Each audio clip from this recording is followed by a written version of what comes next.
I consider myself a third generation Methodist on my maternal side. Like so many, my mother's Methodist, but my father was not. So I'm kind of a prodigal son in this thing. When I went to college, I did like all good Methodists. I tried to find a Methodist church that mirrored the one that I left, which was one of the larger African American churches in our connection. I grew up in St. James United Methodist Church, and before that, my mother's church was the Centennial United Methodist Church. And anytime you hear centennial or centenary, that's a good indicator that those are churches that were found at the turn of the century, like so many. But when I went to college and went looking for that, it's not a whole lot of large African-American churches in the United Methodist space, particularly in Indiana.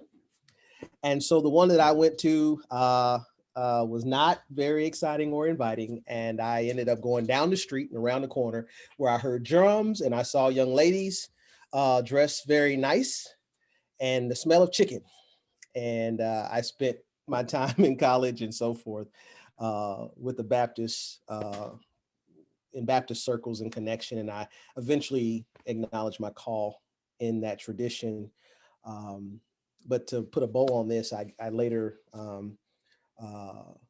life happens, things happen, and I received an invitation from my childhood pastor to consider coming and seeing what ministry might look like in the tradition that formed me. And so I've never been Baptist enough when I was Baptist, and probably some people may question my Methodism as an elder in the Methodist tradition.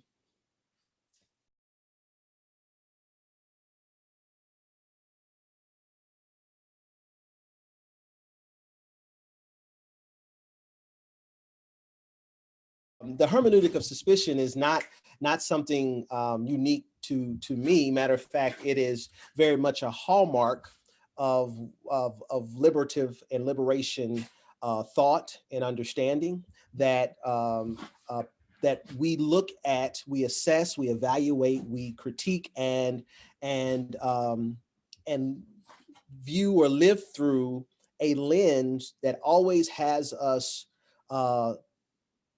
wondering or questioning its validity, what is happening around us, the truth or the authenticity, and to borrow or to continue to lean into the Du Boisian understanding of a dual lens, that when you are a person of color generally, and particularly as an African American, everything that not only you do or experience, but even I believe as you are perceived is with a perspective or with a questioning upon you, and that it leaves you questioning, wondering am I really valued, or am I here and being heard because of what is right and righteous, or what is germane and significant of me, or is this just where I have to be, or they're doing this with me or allowing me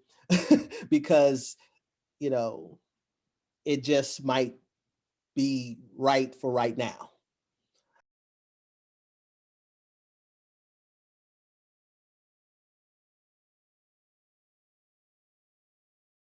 We have kids and people in our pews who go to work, who go to school, who are engaged in various ways in their lives outside the church that are much more diverse, much more equitable, much more engaged, much more informed. And the only place you telling me, and we're still celebrating this quote from King, that the most segregated hour of the day on Sunday is 11 a.m. No, the most segregated place sometimes in the world is the United Methodist Church.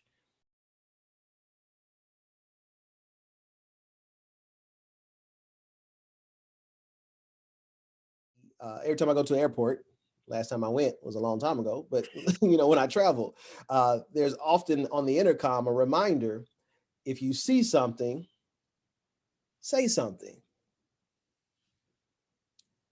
And not every church, not every leader, not every individual that and part of the church is silent. However, when it becomes easier to acknowledge or count or take account for the minority of voices versus the chorus that ought to be and is the inherent witness, or at least aspirational witness of a connectional church, you have to own that.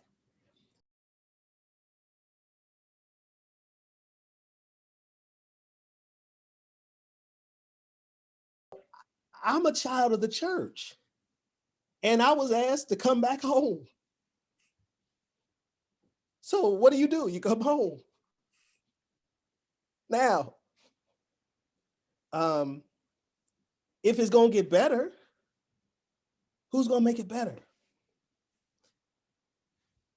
So that's why I came. And that's why I work in the institutions that I work in, because we can't have a church unless there's people. What's the old saying? Here's the church, here's the steeple, open up, and there's the people. Wow. So now I can't go nowhere, Russell. I done talked about it so bad, I got to stay here and fix it. I wouldn't be here if I didn't see hope. I mean, one of the greatest lights of hope for me personally, and I think for our conference, for our church and the church in this part of the country, is the leadership of Bishop Palmer. And so I see not only Bishop Palmer, someone who is truly a child of the parsonage, a cradle Methodist. Who better to come and run with than someone who has carried the baton forward from those who have handed it on to him.